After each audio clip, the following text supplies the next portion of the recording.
Does compound interest actually create the rich and destroy the rest? Dr. James, I've heard people say that compound interest is the eighth wonder of the world. Some say it builds wealth, others say it traps people in debt. So, which is it? That's a fascinating question, Susan, and the answer is both. Compound interest is one of the most powerful forces in finance, but it doesn't care whether you use it for you or against you. It rewards patience and punishes delay. That's why I call it the price of time. Price of time, that sounds deep. But let's start simple. What exactly is compound interest? Sure. Think of compound interest as interest on interest. If you earn 10% on your savings this year, next year you'll earn 10% not just on your original amount, but also on the interest you already made. It's money that grows on top of money.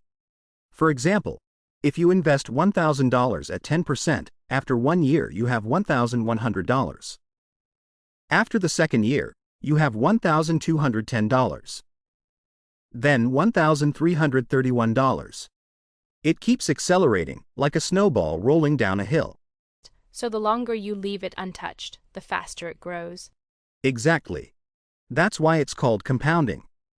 At first, the growth looks slow, almost invisible. But after a decade or two, it explodes. The rich understand this, they give time a job. Most others don't, and time works against them instead. What do you mean by a time working against you? Let's flip the scenario. The same rule applies to debt. If you owe money on a credit card at 20% interest, that interest also compounds, but this time, it grows your debt. You pay interest on interest, and it becomes a trap. The same math that builds fortunes for investors destroys savings for borrowers. That's brutal. So, two people playing the same game, one earns, one loses, just because of time. Exactly. It's not about intelligence or luck, it's about which side of the compound equation you stand on. The wealthy let time and money work together. The poor let time and interest work against them. So this is why the gap keeps widening, because one group owns assets that compound, and the other carries debts that compound. That's the core of it. A wealthy person's money keeps earning even while they sleep. Meanwhile, a borrower's debt keeps growing even when they're not spending. Both are powered by the same force, just in opposite directions. Albert Einstein allegedly said, "Compound interest is the most powerful force in the universe." Whether it works for you or against you, that's a personal choice. That's both inspiring and terrifying. How early should someone start using compound interest to their advantage? The earlier, the better. Here's an example. If you invest $100 a month starting at age 25 and earn 8% annually, by age 65 you'll have around $300,000. If you wait until 35 to start, just 10 years later, you'll end up with less than half that. You didn't save less money, you just lost time. So time itself is the most valuable currency. Absolutely. You can always make more money, but you can't make more time. Every year you delay investing, you're not just losing 1 year of returns, you're losing decades of growth on that growth. That's why the rich treat time as an asset, not a clock. And I guess that's why people in debt feel like they're drowning, because their time is already sold to interest payments. Exactly. Debt locks your future. You're not just paying back money, you're paying back time you haven't lived yet.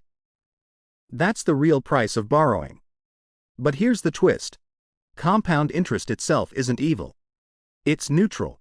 It's like fire. It can cook your food or burn your house down, depending on how you use it. That's powerful. So to escape the trap, people need to move from being borrowers to being owners, letting money and time work for them. You've nailed it. The goal isn't just to earn more, it's to make your money earn for you. Even small, consistent investments can grow into something significant when you give them enough time. That's the secret most people overlook.